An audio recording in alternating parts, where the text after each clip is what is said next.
This is a man, they'll show up about 4.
You good to go?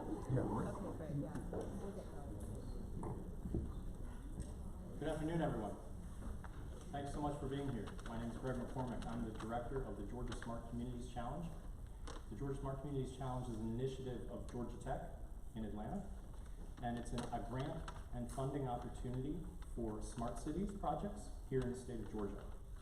The project that you're about to learn about, the Smart Sea Level Tools for Emergency Planning and Response, was one of the winning projects, 4 winning projects, that Georgia Tech funded last year in the inaugural grant challenge opportunity that is the Georgia Smart Communities Challenge.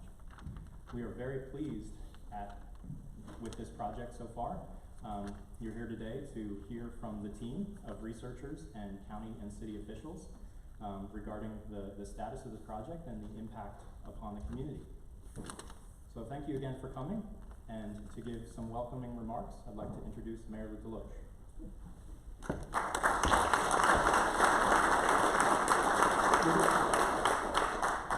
Good afternoon. It's great to be here. A couple of years ago, somebody talked about putting in sensors.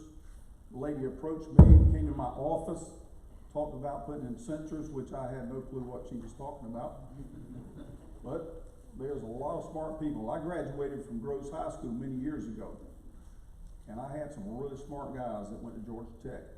And so when I had somebody come from Georgia Tech and said they got an idea, well, knowing those guys, I said, well, I need to listen. So I sat down and listened to this lady and the ideas she had. And I understood. Now, she understands on the level that our guy here from, where's the guy? There he is, right over there.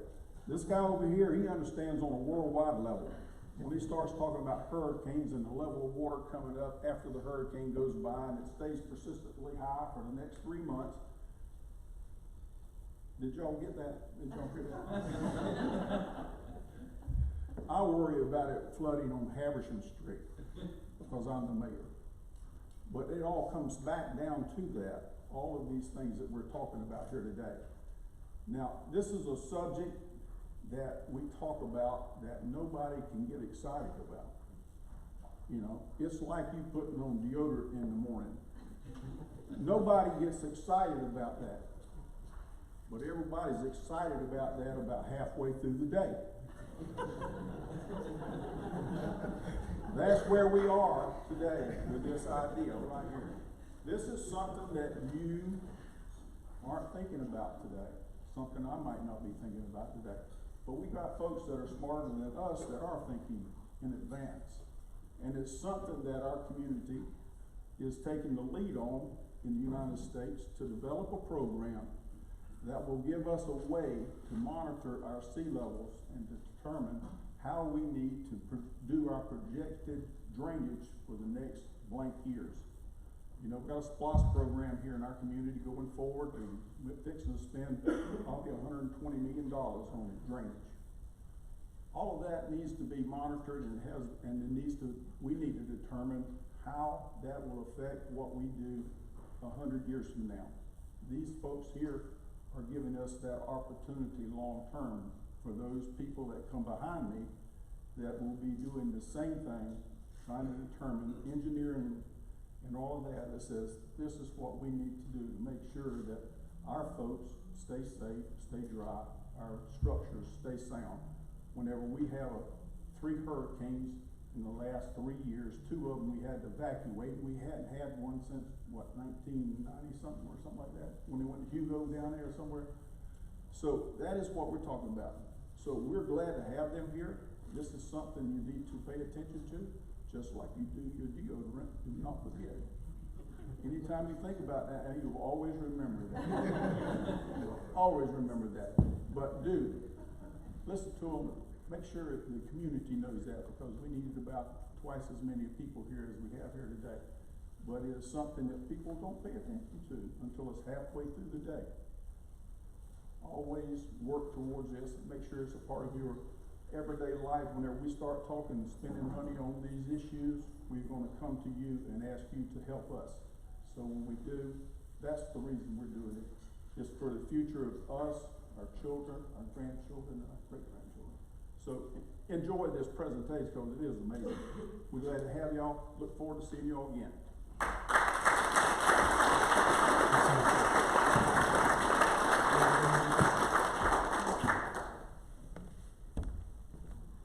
Thanks so much, Mayor.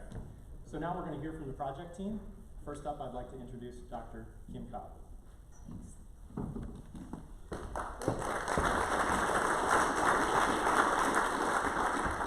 Thank you so much, Greg, and thank you, Mayor Deloche, for those opening remarks. I surely will never forget them. And I want to open by acknowledging the leadership and support from Chatham County as well. Unfortunately, we don't have folks to represent their opening remarks today because they were called away on urgent county duties. But I want to acknowledge their support from the first moment of this project, and especially their support of the involvement of Randall Matthews as a core partner here.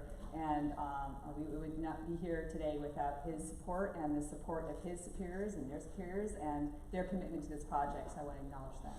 And then on the City of Savannah side, we are just thrilled to have Nick Deffley, the Director of the Office of Sustainability, here from, again, the ground up level, a core partner on the project team, every step of the way, being there for workshops, community engagement, problem solving, dreaming, and just all the energy that the city has funneled into this project with him as lead has brought us to where we are today, and we're excited to share that. And I also want to acknowledge Russ Clark, who is the co-lead on the Georgia Tech side, from computer scientists perspective with the technology that you're going to hear about in a minute is really owing to him, and he is also staff and faculty at GT Savannah. So I want to take a moment to acknowledge GT Savannah and the role that they have played in getting this project off the ground and sustaining it over the last 6 to 8 months or so that the project has been in existence. From Diane Lee, the director, all the way down to the fabulous communication support from Carrie Jarvis, and the events planning that has gone on to make this event today possible. We are very, very grateful for their sustained support and commitment, and I think that going forward as a project, we're going to be leveraging that network and that community more and more as we seek to expand the conversation around the project and the flood risks and awareness and resilience, and how we could translate more and more value to the community. So I wanted to make sure to acknowledge those core partners, and of course Georgia Smart for what is really a seed funding grant that allowed us to come together as Georgia Tech researchers and city and county officials to start to think about how we could begin to address this problem with new technologies, new partnerships, new conversations. So let me, without further ado, get underway in describing some of the background information for the project, some of the goals and where we're going, and then I'll hand off, as you can see in the program, to some of the content experts who will speak to what we'd like to refer to as the 4 rungs of our project. So first I want to start with a list of the project team as it stands, and as you can see, I spoke to the county and the city representation on the project team and the Georgia Tech, and Russ and I are the leads, but we are only the tip of an iceberg at Georgia Tech with respect to the expertise that is sitting on the Georgia Tech bench for the project team. And so you have on that list faculty from 4 different colleges at Georgia Tech, many of whom are here today, representing diverse fields: computer science, social science, civil engineering, ocean science, hydrology, all of us bringing some expertise to bear on what we all know is a wickedly complex and long-term challenge to coastal communities, not just here in Savannah, but across the eastern seaboard and of course across the globe.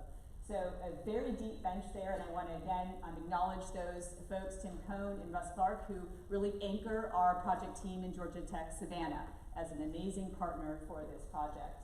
And going around the ecosystem here from the benches of the city and the county that I already mentioned, and the respective staff and supervisors on those ends, moving through to core partners from the Savannah Area GIS, Laura Hall, Jenkins High School, Oglethorpe Charter School, some teachers that have been instrumental in shaping the curriculum that we're going to share with you later today, over to Carl Lewis from Open Savannah, who is allowing the community to engage on the data streams and visualizations to communicate in context some of what we're trying to work on and the resilience that we're trying to build. Skidaway Institute of Oceanography and Harambe House round out what we like to call the project team, the formal partners who make this tick, all that you're going to see today. But then around this core project team, we have this really large ecosystem of partners that spans actually all the way to Italy. And so we have international partners and very local partners like Tybee Island Marine Science Center and Creative Coast and Georgia DNR. I'm not going to list them all here, but all of these institutions have played critical roles in getting us to where we are today and making sure that we are looking both at short-term wins, but also keeping in mind long-term goals as we move, because we're only able to go as far and as fast as we can bring the community with us in conversation and capacity building. And this is how that happens. This is really the magic for us.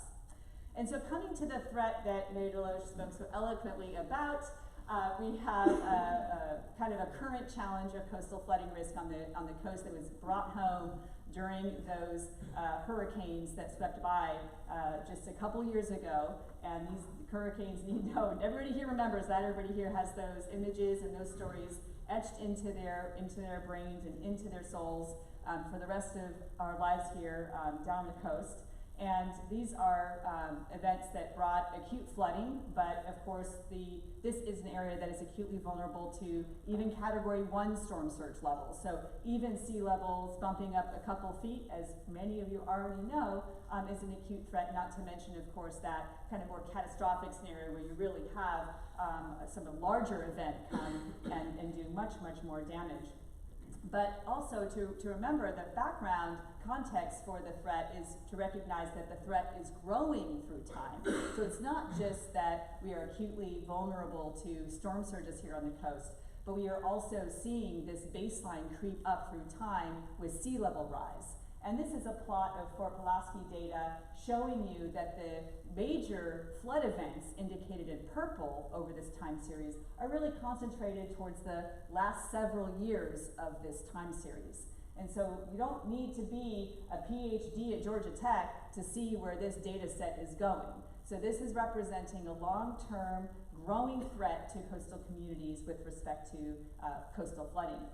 Now, even looking further beyond the near term and the current risk, we have to recognize that over time, over the next decades, we're going to be seeing sea levels creeping higher and higher, and the projections from NOAA are indicating up to 10 feet of sea level rise by 2100. Again, these are projections straight out of NOAA's best available science and data bringing to bear on this. And those projections go from something like 2 feet up to 10 feet, maybe the likely scenario, 2 to 8 feet by 2100. Obviously for coastal communities, including Savannah and Chatham County, these are kind of existential type threats to the way of life and the economy here on the coast.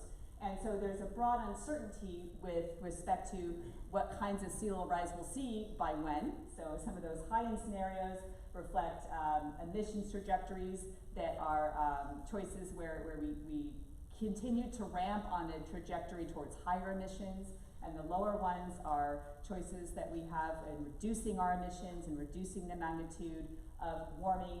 And then, of course, there are uncertainties related to how fast the ice may respond to that warming. So that's a broad swath of uncertainty. And whenever we seek to put a solution set on the ground in coastal communities, we have to keep in mind that there's high uncertainty going forward with respect to vulnerability. We like to build a framework that is able to adapt to realities as they progress in the next decade or two or three. This is a long-term challenge, and our project is the beginning of a long-term commitment in addressing that. Beyond the longer term, just right in the here and now, this is a photo from Thanksgiving weekend from one of the backyard of our project team member, Russ Clark, whose neighborhood was experiencing what we call blue sky flooding or nuisance flooding. This is caused by a wind event coming from a certain direction, piling up water in pockets of the coastal community that is, maybe annoying at this point, but this kind of flooding is going to become more frequent and more severe in the future, and it's something that you can design observations around, like we are doing, and solutions to help communities meet this challenge. So this is a part of a now threat and something that will get worse.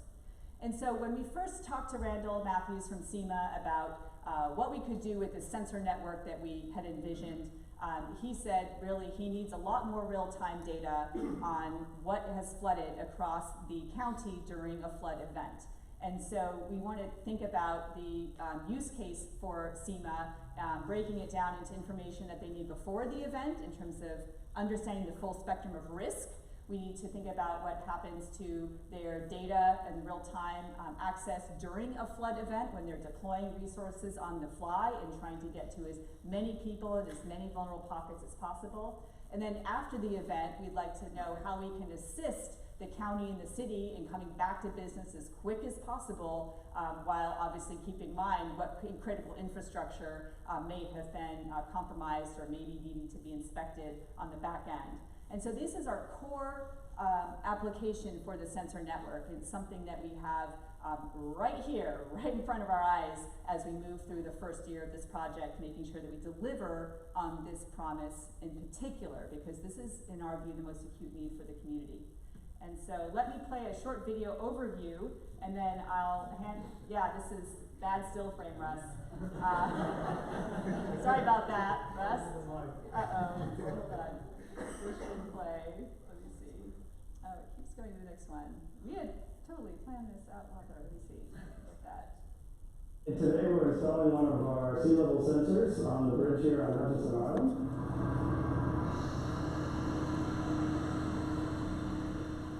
So right now we do not have good localized data about where the water rises, especially in a storm event, especially when it's driven by wind. What this is going to let us do is to know what's going on in neighborhoods throughout the town, and know which roads are affected in local communities, so that the city can prioritize resources. Getting first responders into impacted areas is a huge priority. Part of those response efforts include clearing bridges to make sure that safer travel across. We didn't really have the true solid evidence of which areas needed to be examined and which areas did not. So partnering with Georgia Tech, this is going to be an incredible opportunity to have real life information and solid data to work off of. That way we can expedite the response effort and then also see which areas may have experienced more flooding than others. It was really in concert with Georgia Tech and Chatham Emergency Management Association and then the city, being that we are so integrated and tied within the city and Chatham County, we need to make sure that both the city and the county are really knowledgeable about what is going on with our water levels, how it might impact especially lower income communities or communities that are and neighborhoods that are right along the water edge. And just so, again, as we mentioned, that we can be more effective in our emergency response. And then also, longer term, really, this data will be available where we can start to study it and do a lot more research, and that will help us just inform our projects around infrastructure, roads, everything we need to know in terms of how we are more resilient as a community long term in the next 20 to 50 years. We use an ultrasonic sensor to measure the distance from here to the water. So all we need to do is mount this to the side of the bridge so that And we just have a clear line of sight. The data is going to be publicly accessible, and that's one of the beauties of this is that we've also engaged a lot of the STEM programs in the school district here locally. So those classes will also have access to the data and use it as input into their analysis, different research projects. So we're excited to be able to really get that curriculum engaged with the local school system so that they can really understand some of the larger impacts around sea level rise, climate change, and develop their own ideas for how Savannah might come up with new innovative solutions.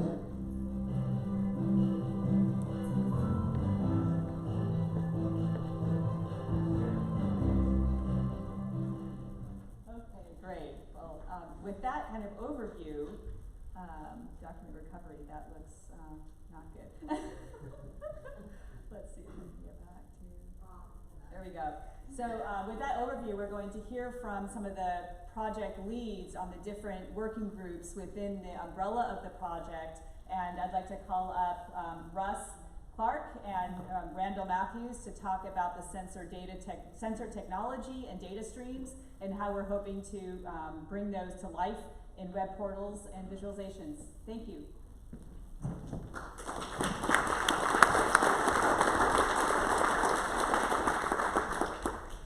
Good afternoon, everybody. Thanks for coming. My name is Randall Matthews. I'm with Chatham Emergency Management Agency.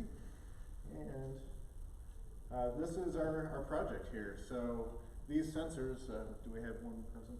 Yeah. So these are the sensors actually deploying to bridges and other docks and low areas that are measuring the flooding across the community. So these are relatively low maintenance. We expect a 3 to 5 year lifetime out of these. These are battery powered. And this essentially allows us to paint a picture of exactly what flooding is occurring and what the water levels are throughout the entire community. Previously, as an emergency manager, we had to make a lot of decisions based off of the data that we're seeing at the Fort Pulaski gauge. And that's simply not enough information. Throughout this course of this project, we've been able to see some severe differences between the timing of high tides from one location in the community to another. So having this product out here that allows us to have that real-time information is absolutely incredible.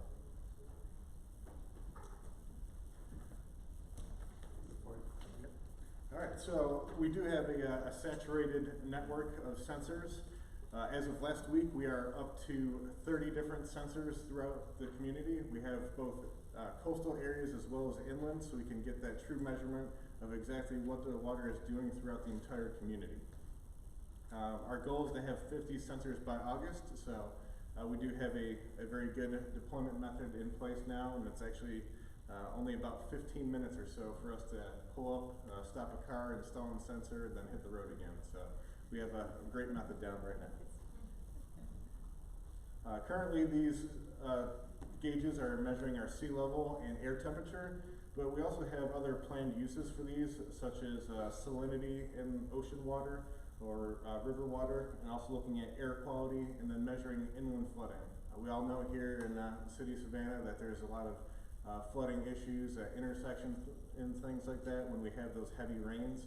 So we do hope to expand this sensor network technology to capture all of that information and truly understand what water is doing throughout this community. All right, so as part of this, part of the technology that we're using with this is a new radio technology that's designed specifically for these low-powered Internet of Things, smart cities applications. It's called LoRaWAN.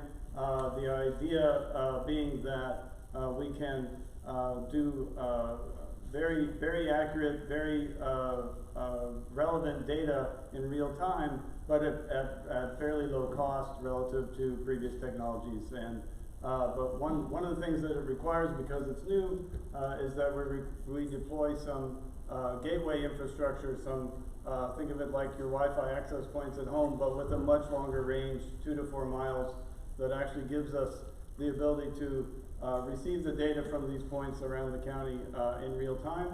And so we are deploying these as part of the project, and they one of the most important things to take away from this is that once this infrastructure is deployed, as it has been throughout the course of this year, This is not the only application, and in fact, it's just the beginning. There are any number of other sensors, from parking to smart trash cans to all sorts of environmental and weather and different air quality types of things that we're looking at and will be able to deploy in the Savannah community because we have this infrastructure in place.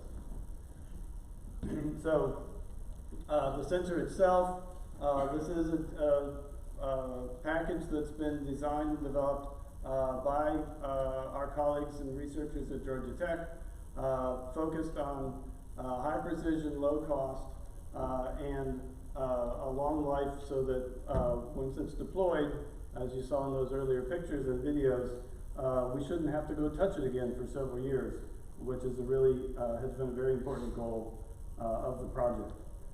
As part of the, so many people ask, so how do you decide where you're going to put these? How do you know where we should put the one? And the picture that didn't show up here is one of the many tools that we use for that. There are a number of sources from USGS and NOAA that give us indications of where high water has been, where we have models, we have different tools that tell us about historical flooding events, for instance, from Irma, and that is part of what guides us in telling us, okay, where are those critical resources we need to go? But we also have community input. We have input from you that tells us, hey, we have chronic issues on our street, on our neighborhood, and that's part of what guides us as well. So the good news is, this is a teaser for the expo event right afterward, because we have this map that we're showing here printed out in scale that you can see. So this was the map during a blizzard, we'll call it that. Okay. Tools. It's very important, of course, not just that we deploy the sensors, but that we actually have ways to use and visualize the data. And this is one of the applications that has been developed by a student team at Georgia Tech over the last semester for visualizing the data. It's an interactive map where you select which bridge or which infrastructure you want to look at, and you can see the information. You can scroll through it over time.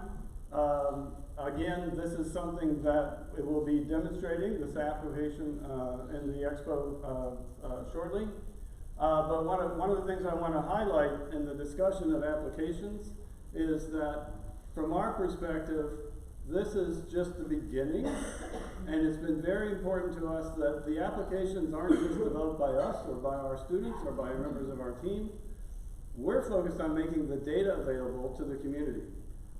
Anyone in this room can go download all of the data or access through APIs, through programming interfaces, the live data and historical data that is behind this application, and you can write your own application. We can work with schools, schools in the Chatham community. We can work with any number of others that can, and researchers around the world, in fact, that have asked us and shown interest in using this data to help improve forecasting, to help improve awareness and education, et cetera. So that's a really important part of it. One of those interesting applications that, a different app that students have developed at Georgia Tech in the last semester is a augmented reality application on a phone, on an iPhone or a tablet that lets you basically, for different flooding water levels, for different flooding and types of flooding events, actually visualize that, the impact of that and how that is going to show in your immediate surroundings, in your home, what have you. And so, again, something you can check out at the expo. Is there a theme here? Yes, there is. And last but not least, for our part of the presentation, we are already extremely thankful for the community support that we've had with this project.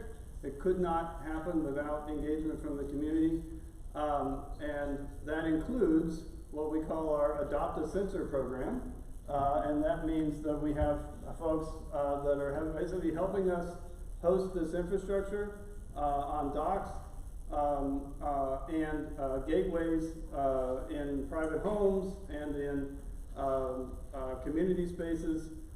And that's part of how we fill out that map, and we very much appreciate and acknowledge the support of I see some of our volunteers in the room here. We thank you.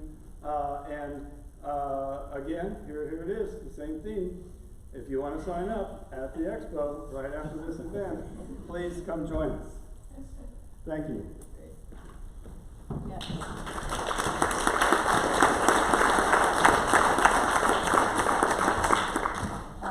While Manu joins us on stage to talk about the modeling, I wanted to say that you should have received a card that you can use to write a question to the project team, and we've devoted a good portion of the agenda to collecting those cards and to answering them back. So please do, as the presentations go forward, write down some thoughts about what you'd like to ask the project team. That's how we'll do the discussion after this.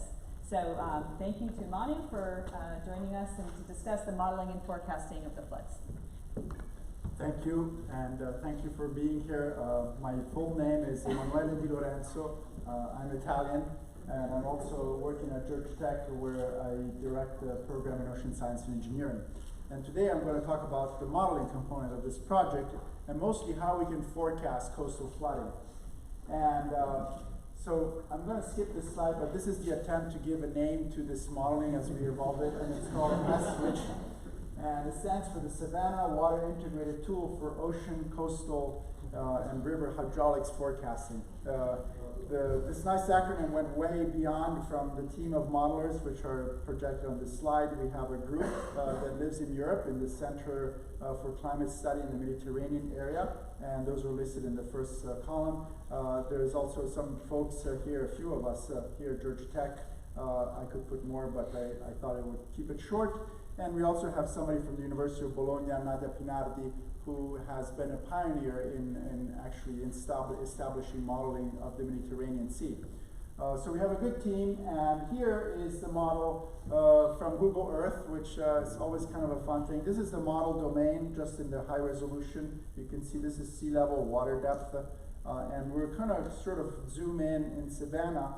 The goal of the model is several goals of the models. The first one, of course, is that the sensors give us some sort of a picture of what sea level looks like at different locations. The model can sort of tell us what's happening in between those locations in any given time.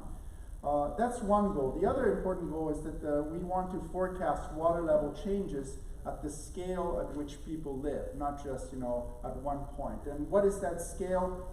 Currently, the scale that we're looking at is about 10-meter resolution. And so if you actually think of taking a bath through the channel, you would have several grid points of information in the model. And this is downtown Savannah, you probably recognize that.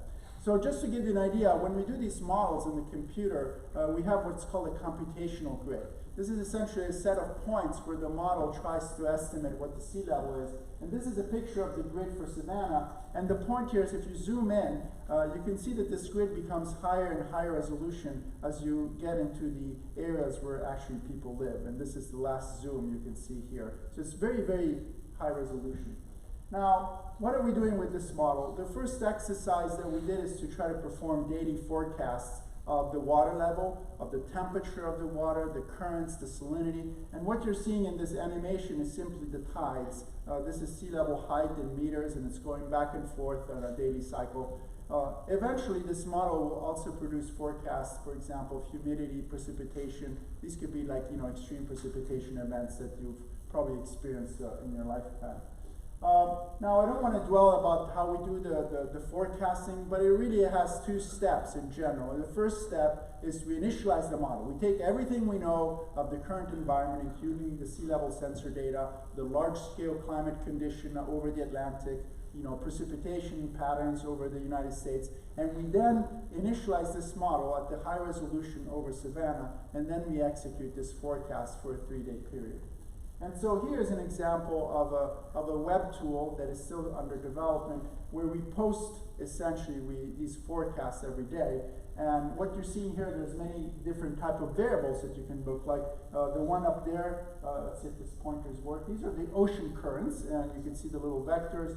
You have the ocean temperatures. You have the ocean salinity. It's very important in the ocean salinity. It affects a whole bunch of stuff. And then the sea level over here. And for the time being, I want to forecast 1 second in the currents. And as you know, prior to this project, we had one tide gauge at Fort Pulaski. And so this is the current forecast for today at Fort Pulaski, where you see the currents going through, and these you can go there and measure. You can put your hand there, and these currents will eventually reverse on the daily time scale as the tides come in and out. And what I'm going to show you now is a comparison of the tide gauge data that comes from here with the actual one of the model, which is shown here. So in red here, you have the coastal model, sea level estimate. And in black, you have the observation. So you can see that the model tracks the observations quite well, but in addition, the model also provides us a forecast for a 3-day ahead. And you can see that, some days there's slower tide and some days it's high tide. So in principle, the model is doing a quite good job with this kind of routine cycle forecast, and we're hoping that when the next hurricane, if ever we see that, we would be able to say something useful and intelligent, other than fading clamorously. Anyway, going forward, Georgia coast is very particular because, as you can see, this is one of the rivers, and Georgia really is like full of rivers. It's like a heart of rivers, and here's a better picture, perhaps, of these rivers. These are all the major rivers and all the little smaller stream flows. It's very complex. And we need to understand this river flow quite well to really understand how water changes, because the water change is not just what comes from the ocean like the tides, but it's also associated with what's coming down from these rivers. And so to do that, we're going to use the National Water Operational Forecast. This is a US-based forecast of stream flow, all the rivers that go around, and we're going to incorporate them in the model. What you're seeing here is a simulation showing the fresh water and salinity. So zero salinity means that it's very fresh. It's river water. High salinity is the ocean. And you can see it, coming in the ocean. And these are little plumes of fresh waters that we typically observe in the coastal areas. Now, this nice National Water Model Forecast is connected to a large data set. And to make the story short, we're going to incorporate all this information in these forecasts in what's called the Regional Atmosphere and Land Hydrology Model. So this is a sort of a model that takes all this river input and also the atmospheric input. We have large-scale weather patterns, these nice storms that come from the United States, as you know. And it's going to downscale it regionally to really tell us where water is going. So it falls on the ground, then it gets into these stream flows, and then the stream flows get close to, to the city. And we're going to model this with this regional atmospheric land model that is going to be coupled to the current coastal model that I showed you earlier. And so these are going to actually talk to each other so that we can actually model in real time, not just storm surges coming, say, from hurricanes or tidal events, but we're also going to model the compounded effect associated with also extreme precipitation events, which, as you know, are becoming a little bit more extreme lately. The last step of the modeling is to integrate this information of water with the actual urban flooding models, and this really allows us to get to the scale of the infrastructure. So this is where you have buildings, and you can see how the water is going through the buildings. And this is an important modeling tool because it allows us, as we were talking earlier, to test scenarios. Or in other words, you can say, what if now I put a nice wall here in front of my home? Does that protect me? Is that going to be useful? And these type of urban models are built to essentially test those kind of scenario. If you want to do an intervention, or if you're building a new building, what's going to happen to the water flow? You can do it in these models, and it's very useful. So with that said, this kind of integrated model, we refer to this as a regional Earth system model, and it has the water component, the air, and the people component, which is you here in the room, of course. Now, with that said, what else is the regional Earth system model useful for? Well, another important aspect of the modeling is that we have coastal flooding projections. So these are projections of how flooding events may change going forward. So this is a scale. This is year 2010 or something, 2019, I guess. And these are the projected statistics of extreme, intermediate event, and so forth. And so the model allows us to get this information And through the model, we can see actually how that information affects the scales where people like us live on land. And so that will allow us also to plan and make these games. Okay, if I did this type of intervention or this type of planning, would that be important and useful?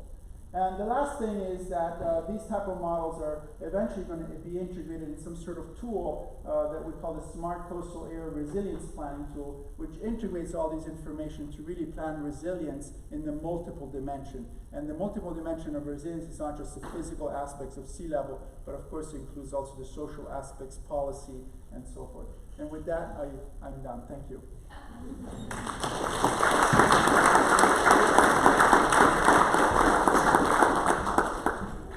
So now I'd like to call up Tim Cohn and Jay McCobal to talk about educational initiatives.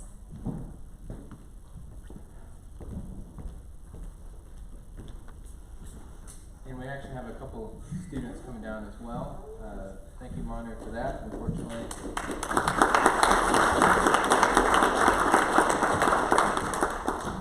Unfortunately, I have to go after Manu, but I guess somebody has to go after Manu. So, my name is Tim Cohn. I'm the program director here at the Georgia Tech Savannah campus for an entity called Seismic. Seismic is Georgia Tech's K-12 outreach arm, so I get to work with students and teachers really across 4 districts. What I want to talk about a little bit today is one of our efforts specific to this project. I'm working with these students here, their instructor is here as well, at Jenkins High School. So when we first set out with this project, as has been mentioned, we've had several community-facing meetings.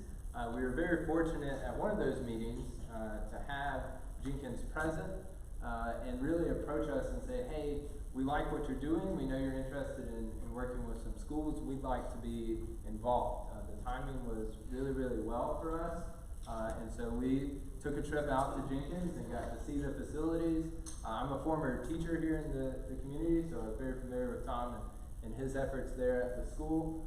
So it's great to be able to kind of bring this project to them and really to start thinking about what is it that high school students would be able to accomplish within this. You know, what can we ask them realistically that's not going to just be meaningful for the project, but also a meaningful learning experience for the students. And so what we came up with, and this was working with Dr. Clark, was we wanted to bring the sensors that you just saw to the students and say, hey, this is the sensor. We've recognized that we want to get about 50 of these installed across the district, and we want you to help us in the assembly work. So a part of that, what we initially set out was to say, all right, let's put these sensors into the classroom, let's bring them all the parts and pieces, and let's see what the teacher and the instructor are going to be comfortable with. And so our initial kind of outcome was the goal of let's get some partial assembly done on the actual assemblies, on the actual sensors, which may include maybe some light soldering, really kind of a manufacturing assembly line based kind of project. And then also to do some benchmark testing. So all of these sensors have to be tested before they are deployed, so we can make sure that they're sending us accurate data, to make sure obviously that they are waterproof. That's very important when you're dealing with sea level rise. Hopefully we never have to deal with that, but we still want to make sure they were waterproof. And so that was kind of our initial goals. What resulted was a whole lot more than that. They really blew us away with this project. And so what the students were tasked with is Russ and I, and Russ and the team in Atlanta, sat down and developed a set of instructions. And they took pictures and they said, you know, here's where this goes and here's the instructions on how that works. And the students looked at that and said, no, we're going to make this significantly better. So they rewrote all the instructions. And not only did they rewrite those instructions, but we had a team of 6 students that were working on this project. They employed the rest of their class, so the other 20 students in the class, to actually do the work. So here it is, you know, us expecting the students to sit down and do a little bit of work, but they're actually developing processes for manufacturing, teaching those processes to their peers, and then evaluating them on those processes as well. So the students that participated in this from the manufacturing side actually earned a grade, some bonus points on some of it, and they developed some testing for that as well. So we did end up allowing them to do 100% of the assembly work. We did none of it. We showed up with boxes from Amazon and bags from the MasterCard and said, here's all the parts and pieces, here's a basic set of instructions, you have the whole process, and here's kind of the timeline in which we'd like to see this done. So they developed a test for their peers where they looked at their soldering skills and identified how many students in the class could complete the more difficult soldering applications versus which students were better suited to do more of the assembly-based tasks, and they graded them on that and gave them feedback as well. And then at the end of the day, what they ended up doing was assembling 28 of the sensors that you saw up there on the screen. Those sensors are some of the ones that were deployed here just in the past week. I know it's kind of hard to see on the picture there, but every sensor that Jenkins assembled does have their sticker, the logo for the program, displayed prominently on it, so that we can go out, or they can go out, or anybody in the community can actually see which one of these were assembled by students within this community. While we would ask you not to open them up, but if you were to open them up, you would also see on the inside of the casing that the students signed them as well. So really hoping to allow them to take some ownership in this. They did, of course, perform that benchmark testing, but they also designed the benchmark testing. So they developed their own process for testing the accuracy, making sure that all the sensors were waterproof. And then, beyond that, we're very fortunate to have the student that worked on it specifically. And another plug for the expo after this is you'll get to talk to these students to hear about their experience, is they completely took our sensor and said, here's a better way to do it. They took the housing, and one of the things we identified very early on is that we want to get temperature outside of the housing. The temperature sensor is currently inside. And so they actually redesigned for a more efficient design, a smaller design, a way to get the antenna out of the actual box, a way for the batteries to be more easily changed. And that was all done by the high school students right here in this community. And we also have 6 posters that they have displayed and created. They're on display out in the atrium. So very quickly, I do want to call attention to those students. And I have asked one of them, I don't know which one's coming up, to very briefly say just a little bit about their experience with the project and what it means to them. And I'm not going to give him too much grief for his address.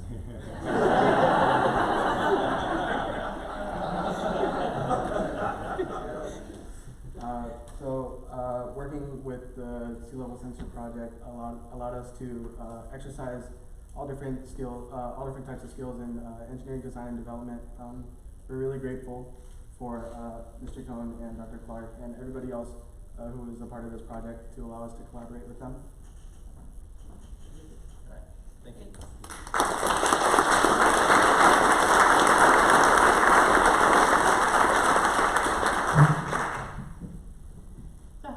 My name is Jayma Koval, and I'm a researcher at Seismic in Atlanta, and my role on this project was to develop curriculum.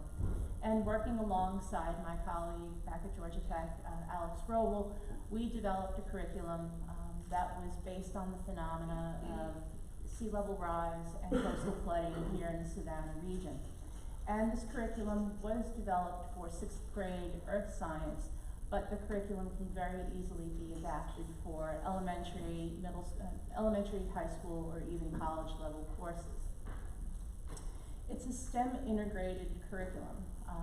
In this curriculum, we specifically targeted from the math domain concepts in statistics and probability that students would be already learning in their 6th grade math class. But the point was to take that content from their math class and insert it into the science curriculum that they're learning, so students are realizing that in the real world, science and math don't happen on opposite ends of a hallway, but they're integrated together. So the phenomena that was included in this curriculum, it was developed around coastal flooding, sea level rise, tides, climate change, and it leveraged information from and materials from the Georgia Climate Project, from NASA JPL. They had already developed some sea level rise activities, which we further modified for the purposes of this project. But most importantly, it included authentic data from Fort Pulaski tidal gauge and the sea level sensors. The goal was to bring the students a relevant and rich experience into their science classes. So, taking a bit of a deeper dive into one of the activities in the curriculum, like I said, this was a 2-week curriculum in science, and this particular activity focuses just on tides and what students would be expected to learn about tides according to the standards. So in this activity, we have students working in pairs, and each pair of students receives a different data set containing monthly data from Fort Pulaski, so your authentic data. Well, one of the things that we're emphasizing in the curriculum is data visualization and analysis and communication. So handing 6th graders a month's worth of tidal data is handing them over 120 pieces of data that they have to analyze. Too much to look through. So we ask them to graph that data using spreadsheet software. So Google Sheets, Excel, whatever, make your line graph of that data. One of the things that we want them to experience is to see the cyclical pattern of the data. That's one of the main things that 6th graders need to learn about tides. So they're realizing how many low tides and high tides are occurring each day, and we're also asking them down the road some leading questions about the amount of time that elapses between those tides. So they could open up a textbook and they could read what's the connection between the 12 hours and change between the tides, and what does that mean as far as the moon's concerned, or they could look at the data themselves and make that connection. We prefer the latter. So going back to this activity, the students get the month's worth of data, they plot out the data, and then we ask them to identify what are the highest high tides that occurred during that month. So for this example, and the data is from October of 2016, the first data point that they would spot would be that 12.4-foot high tide that occurred on October 8th.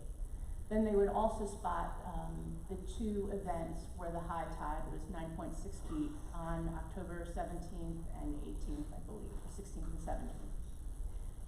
Great, so now you found where your highest high tides were in the month, but what does that mean?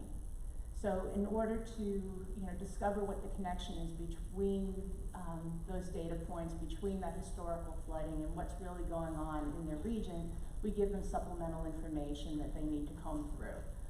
That supplemental information includes a lunar calendar for each month that they're analyzing, and it also includes a record of any extreme weather phenomena that happened during that month. So in this case, the students, as they're digging through that information, they would discover that that 12-foot high tide happened as Hurricane Matthew was impacting the region. The 2 high tides that were 9.6 feet and would have closed Highway 80, those were high tides that were occurring around the time of the full moon. So now students are starting to make connections that you can have extreme weather phenomena that's affecting the high tides, and you can also have the relationship between the sun-earth-moon connection that's affecting the high tides. And those are all standards-based concepts that they're expected to understand. But here it's a lot more relevant than just reading it out of your textbook or just watching a video. So that's an example on the tides that we've included. The curriculum itself, again, it's 2 weeks long. It's being implemented by Rebecca Greenbush, our partner at Oglethorpe Charter School. She's going to be implementing the curriculum in the fall, and we're infinitely grateful to her, her students, and their administrators for allowing her to test out the curriculum and provide feedback on it. And we're very interested in also disseminating the curriculum to whomever would like to take a look at it, test it out in their classrooms, and so on. So if you're interested, please stop by and visit us at the expo after his presentation. Thank you.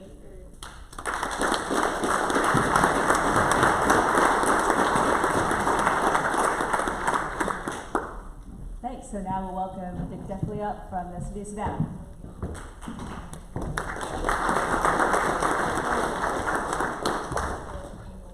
Good morning, or good afternoon, excuse me, everybody.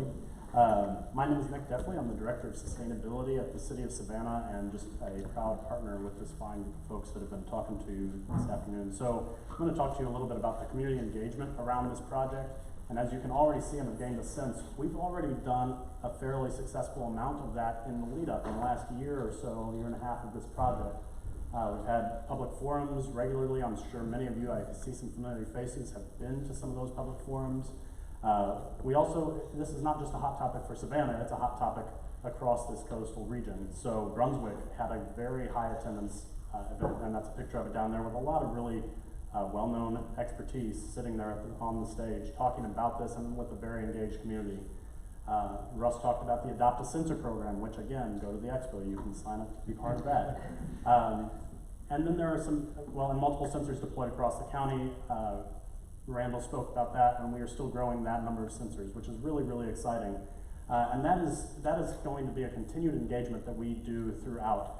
But we also have, I'm very proud to say, partnership with both Harambe House, Citizens for Environmental Justice. Is anyone here from Harambe House currently in the audience?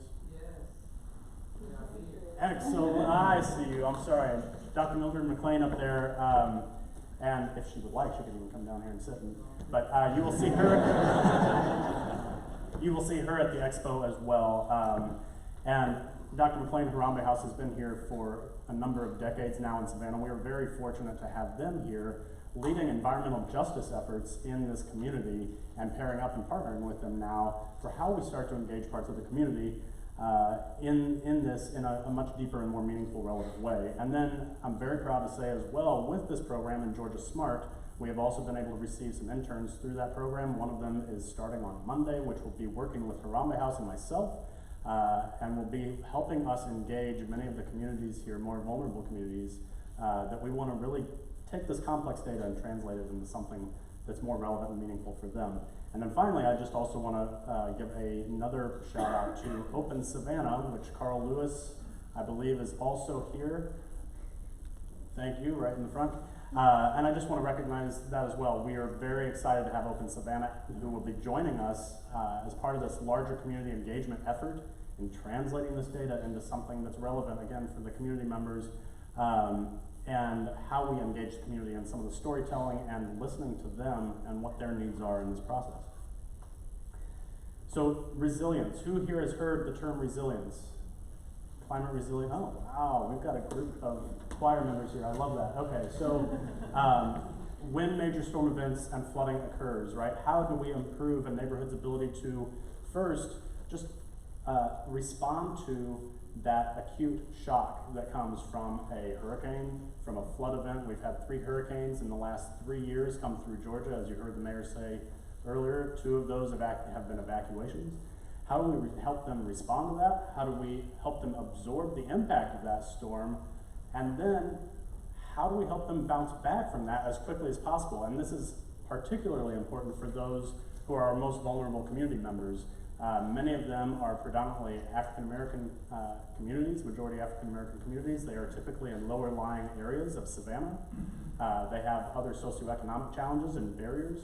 And we know that just generally in the southeastern United States, much of our climate vulnerability is directly related to economic mobility or the lack of economic mobility in the southeastern United States. So we have additional challenges here in terms of how we can be more resilient, how we can bounce back quickly from major flood and storm events. And so when I talk about resilience, we are really talking about it from a 3-pronged approach, and that is still, you know, the community as a whole, the people, how are we making sure that they are resilient? How are we making sure that their economic mobility is resilient, that they can economically respond and bounce back from this? And then also, of course, the natural environment, and how do we make sure that our natural environment is bouncing back and recovering as quickly as it can.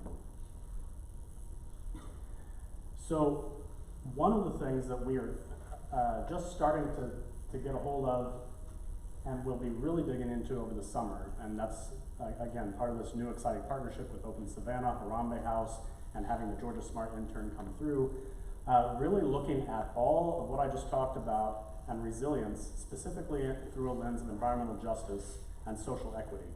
And so while we are talking about community engagement broadly across Savannah, we know that some folks are going to have more opportunity to be engaged directly with this because they have the ability to than other parts of the community. So how are we going to engage those more vulnerable, socially vulnerable parts of the community and make sure that we can really bring them into the fold and make this relevant again for them? So one of the things we'll be looking at is equitable access to information. How do we make sure that our neighborhoods and our residents in some of our more vulnerable communities know about these 3-day predictions that we're putting out? How will they know how to respond to some of that? How, with the augmented reality piece that we showed earlier with the iPhone saying, here's 1 foot of flood in the position that you're standing in. How can we make sure that that information gets to them? And is that relevant for them? So we want to look at partnering with other organizations to do graphical and infographic representations. So we want to make sure that all this complex data that these sensors are gathering, we can bring into 30 seconds. You can look at an infographic. Doesn't matter where you're from, what your background is, and you can understand the impact in your life. So that'll be a challenge. That's not something that everyone does well, but we want to start working on how we communicate that data and make it, again, relevant for them, and using a lot of different approaches. We have some neighborhoods that have a pretty large disparity between, you might have a lot of seniors on fixed income that are really not very technologically literate. Many of them are, some of them aren't. They're going to need a totally different method of communicating with them and engaging with them than you might have some of the younger kids on the block that all have their smartphone, right? So we need to make sure that we are providing kind of a broad, diverse range of communication approaches. So we're going to do that through different community events over the summer, really a lot of listening sessions with some of these communities that we've already worked in. One of the areas that we're going to specifically focus in, and we're going to try and do this in a like a scalable format. So we want to start with a small community first. We're going to, again, reach out with Harambe House and Open Savannah and others, and really focus on one community to develop some best practices, some guidelines for how we think that we can go to other vulnerable communities and work with them in a similar way and start to scale that up, not only neighborhoods in Savannah, but hopefully throughout Chatham County and the region, and then it could be something that can be scalable to other parts of the eastern seaboard. So very excited about that as well. And then again, additional integration with school programming. I mean, you already heard the great work that Georgia Tech Seismic is doing, and what we would love to do is also incorporate some of the schools that are in and around and serving some of those communities, more vulnerable communities, and get them more involved with curriculum and getting the youth involved in this. I really do think that the more we can start to interject kind of a check in the pipeline with our youth to start understanding this, the more we are really going to start changing society's outlook of how we think about resilience, how we respond to storm events, and what longer-term initiatives we really put into play with our infrastructure planning and beyond. And then a few other very quick things that I think can be tangible for some of the communities. We're going to really start focusing on neighborhood emergency plans. So when we look at some of these vulnerable communities that may not always have access to all the information at the same rate that other communities do, how do we make sure that we can give them something personalized to their specific neighborhood that can help them respond more quickly to some of these emergencies? So that's one of the first things I think we're going to try and get done this summer in one of our first deliverables that will help inform some of that resilience planning.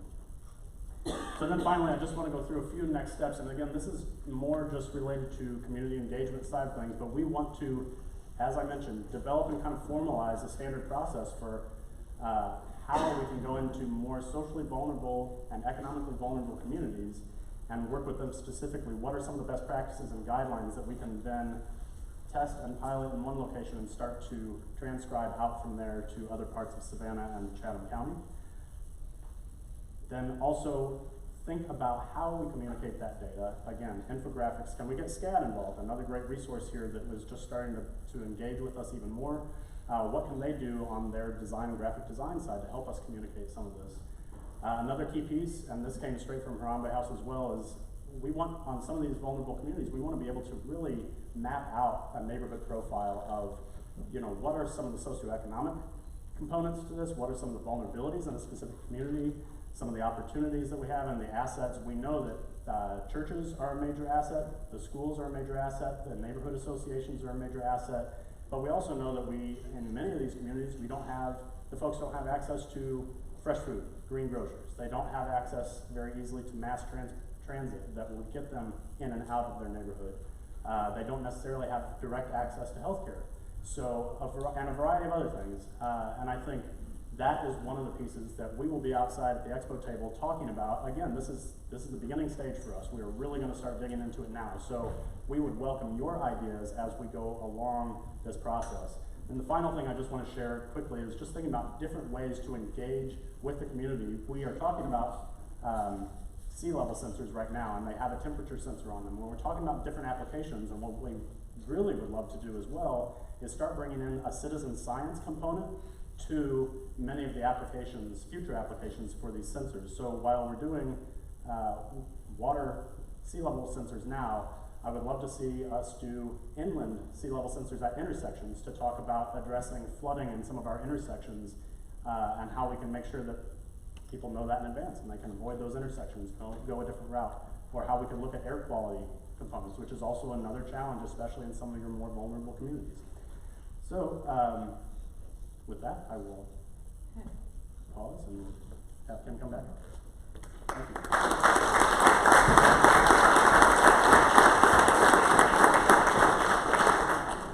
Okay, so amazing. You heard the spectrum of the components of the project that we have going on from the leads, and now is the point where we would love to hear from you.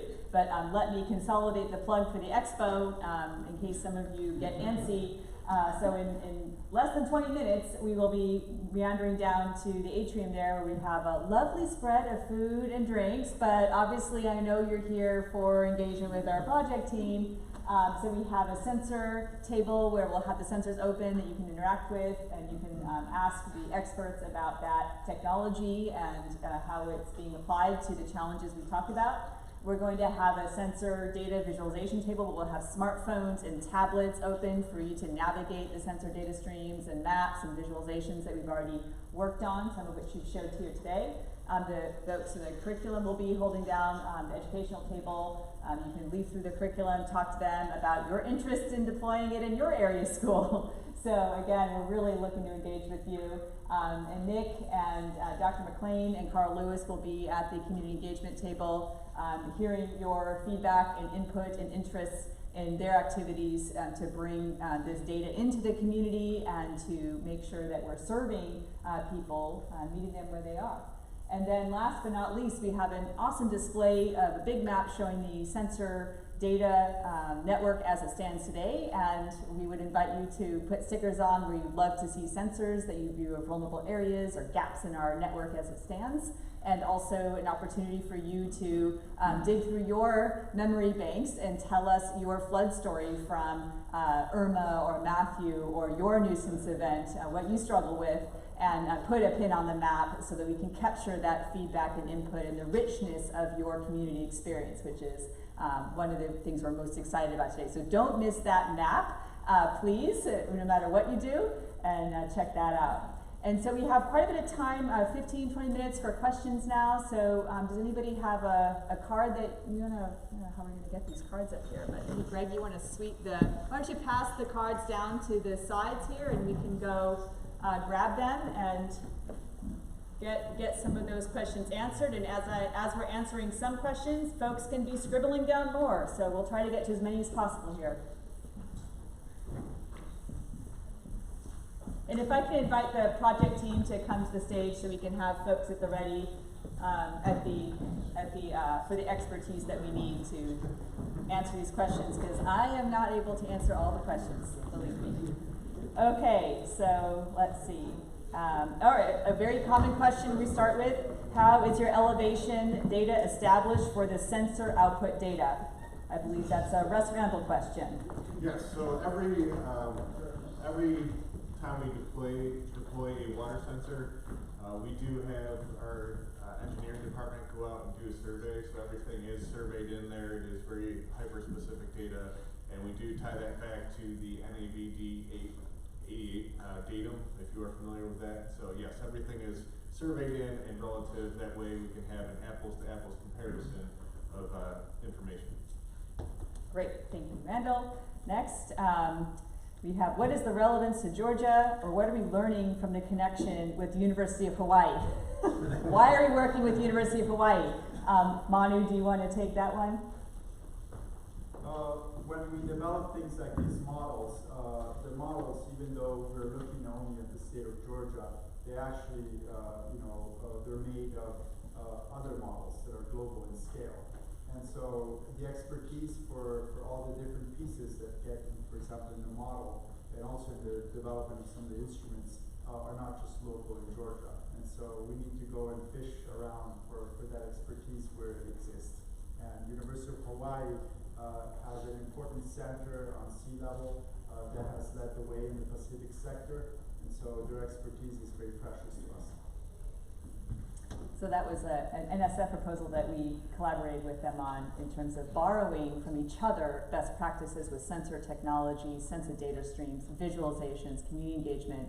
So, you know, as Manu said, Savannah, Chatham County is not the only community facing this, and everybody's racing, and we're trying to work together as we move forward so that we don't have to reinvent wheels. And these kind of collaborations with other hubs of oceanographic excellence is surely a part of that. Okay, let's see. I have one with very small print. How does the data obtained address changes in tidal amplitude, which will occur when the inner harbor deepening is commenced/completed? Randall? Thank you. Thank you so much. Yeah, that must hurt. So that is a good question. So these sensors do measure the relative distance between the water and the sensor. As far as how these other projects, such as the harbor deepening, impact that, that's a little bit beyond my understanding of things. Maybe Manu with modeling could answer that. I don't want to throw you under the bus. But we are looking at those things. We are trying to have that deeper understanding of how everything fits together, how it all works together, so that way we can understand how our infrastructure changes or policy changes are actually affecting the community. And these sensors are, you know, the real ground truth validation as to what is actually occurring in the community. It's going to cost a lot more than $300, but yes. Yeah. I'm joking. Do you have a? I think part of the answer. What's important is those are exactly the kinds of impacts and aspects of the change in our environment that we're looking for, and that we and that goes to the motivation for why the density of sensors is so important to us. So we're not just putting one sensor on the Savannah River, we're putting 50 sensors in the county at least, and we will have multiple vantage points all along the Savannah River, as well as the tributaries and surrounding waters around the river. And so as those changes happen, as the deepening project, for instance, happens, as the larger ships come in to throw larger weights happen, we will have that data from both before, during, and after as those transitions happen. So we absolutely anticipate, you know, the looking for those impacts, in fact, is going to be a big part of why we're doing this. Great, thank you. What are the largest obstacles the researchers face in moving from data collection to solutions for climate change? I think that's you. Okay, anybody? Okay, so yeah, as director of the Global Change Program at Georgia Tech, we are squarely focused on climate solutions, mostly in Georgia, and trying to work with communities that are experiencing climate-related impacts and bring some of the expertise into the communities and try to understand how we might help them adapt to climate change on the one hand, while also hopefully advancing conversations around you know, how they want to come together and move Georgia on a path towards emissions reductions or embracing our low carbon economy. So some of the work that we do in the program is focused on those issues, on road mapping lower carbon emissions for Georgia and how we might economically take advantage of those opportunities.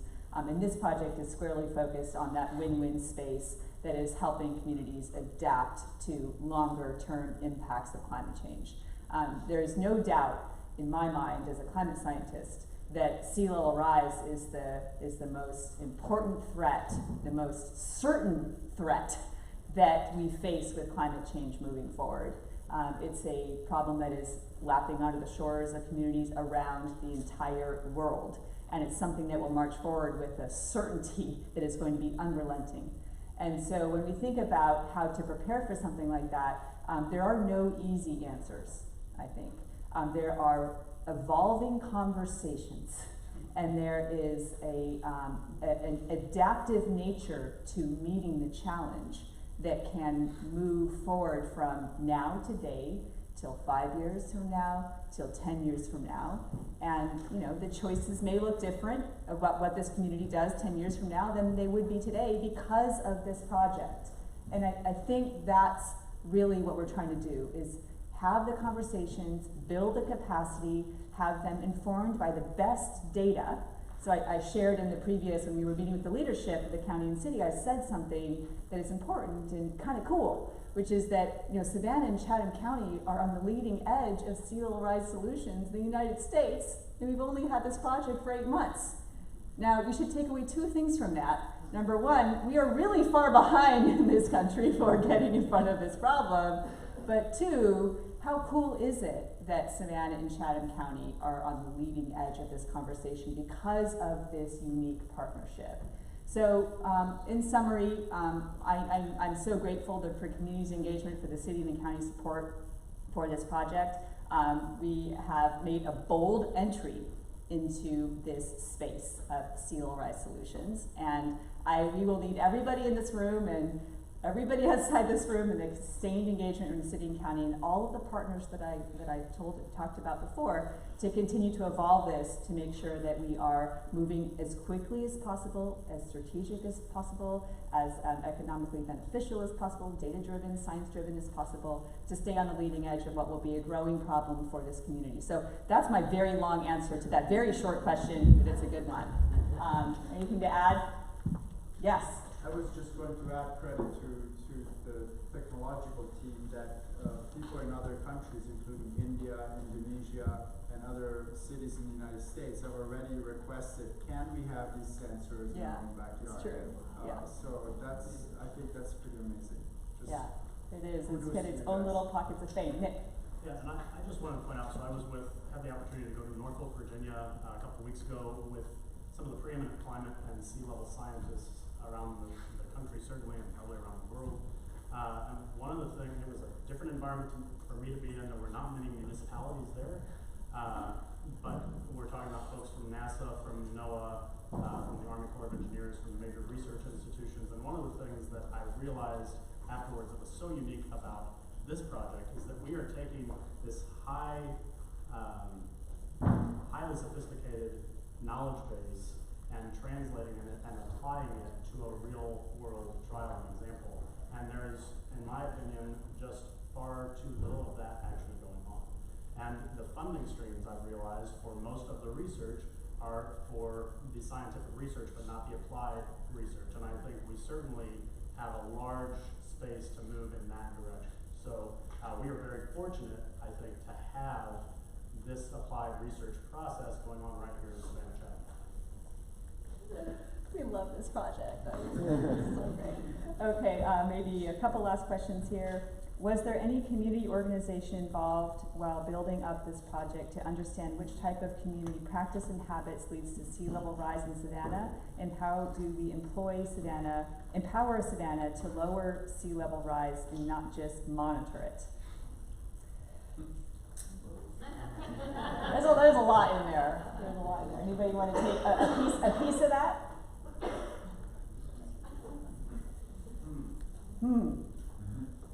Nick's a toe in the water. Go for it. I guess I will just, I will say this. I don't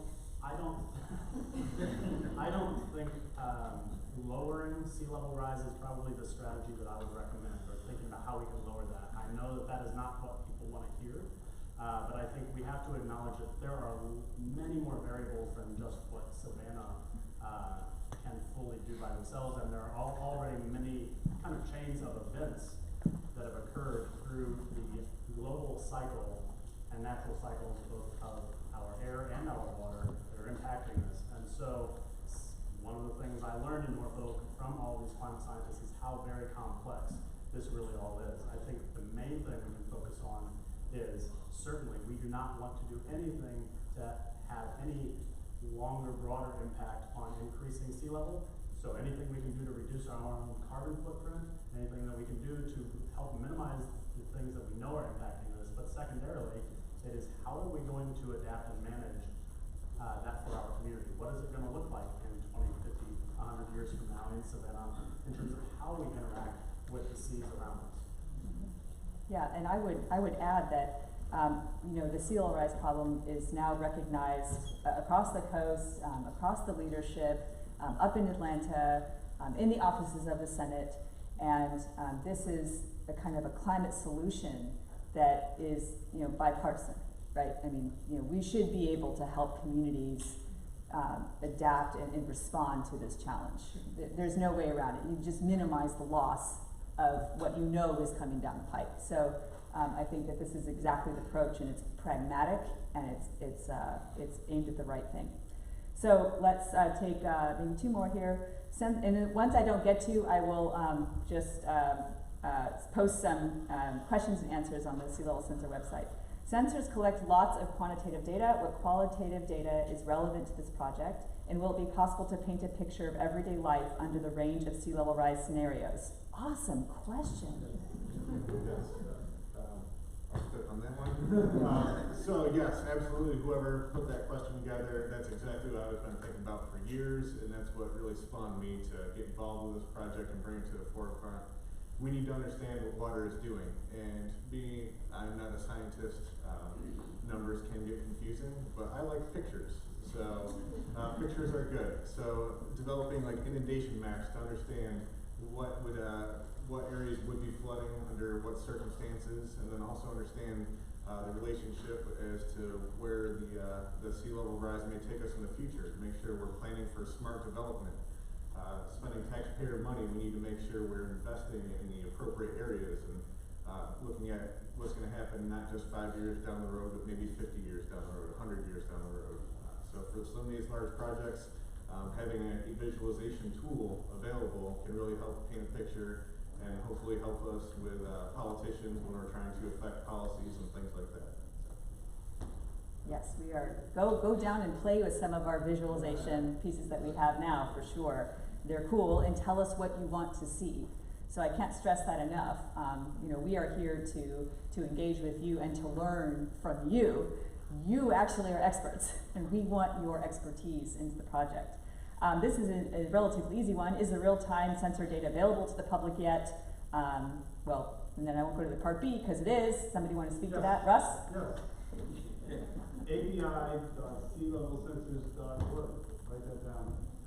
Or come to the table. Show you demos and see it. Absolutely, it's always been a critical part and a primary goal of the project is that the data is available for the community, for everyone to see. It is in various stages. This is still in many ways a research project.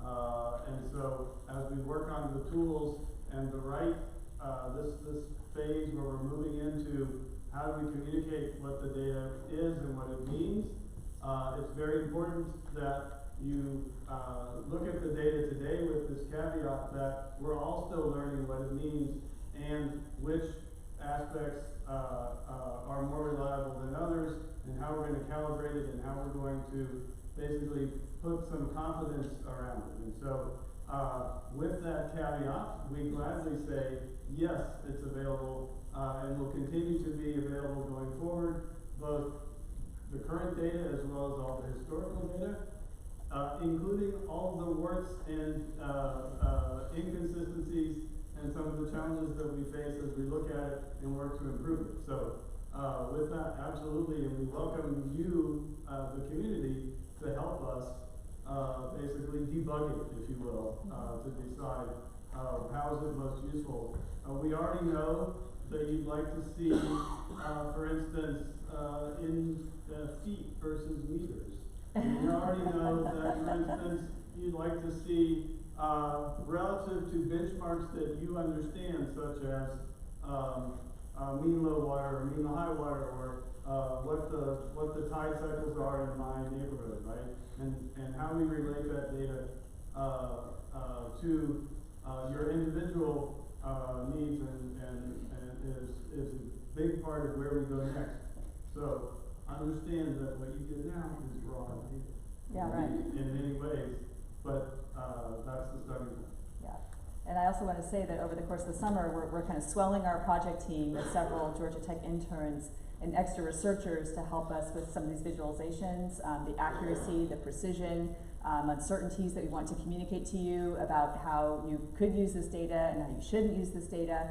Those are really important research products as well. And so we're working to have those done when the first portal kind of becomes really nice and live in a usable way that has that benchmark. One of the key components there is co-locating some of our sensors with Fort Pulaski. Certainly that's a long-standing tide gauge. You all check that, you know that. So benchmarking our sensor performance against something like that, a gold standard, the only tide gauge on the coast of Georgia, is really important to our project team, something we'll be moving forward with this summer. Those are the kind of things that help us understand the true strengths and weaknesses of this brand new sensor design that we still have relatively short data streams for. So with that, we will thank you for your questions and discussions.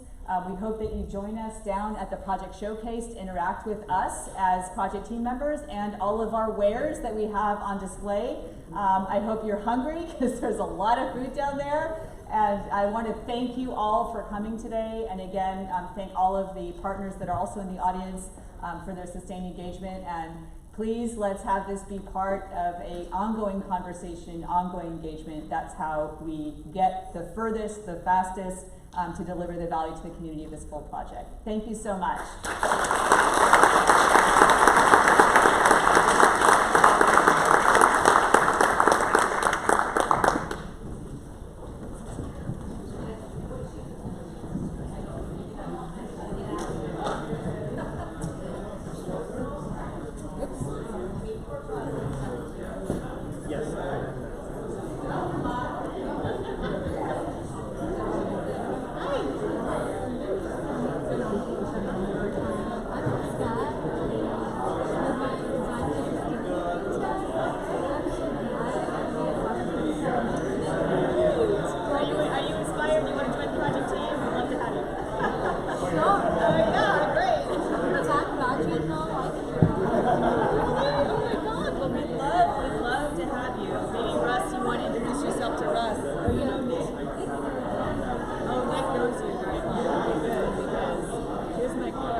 Of computer scientists who can help you gain access data. Great! Oh my God! Thank you, thank you. We love it, we love it. Thanks for coming today. What's your name again? John B. John B. John B. John B. Yes. Okay, that's your first name? Yeah. Okay, cool. And then your last name? Mungi. John B. Mungi. Okay.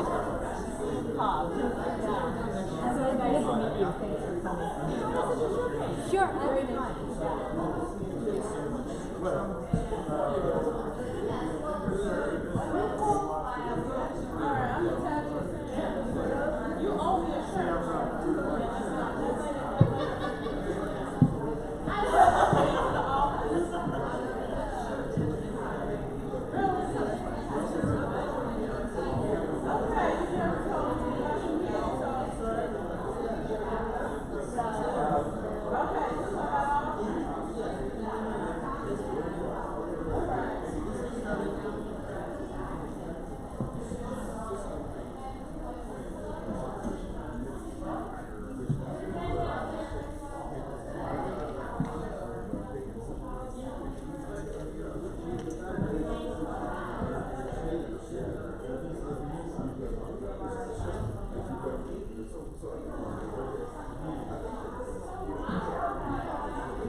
Yeah, we can't, well, it's all, right now, all the announcements do is, well, we can't go to class during this time period on this day.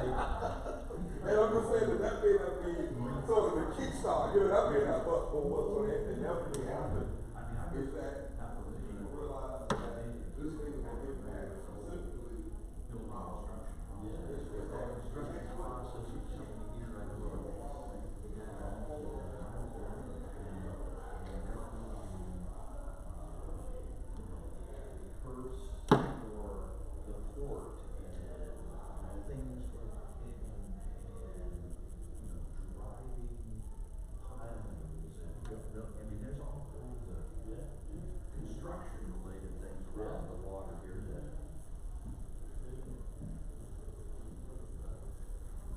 Yeah, a lot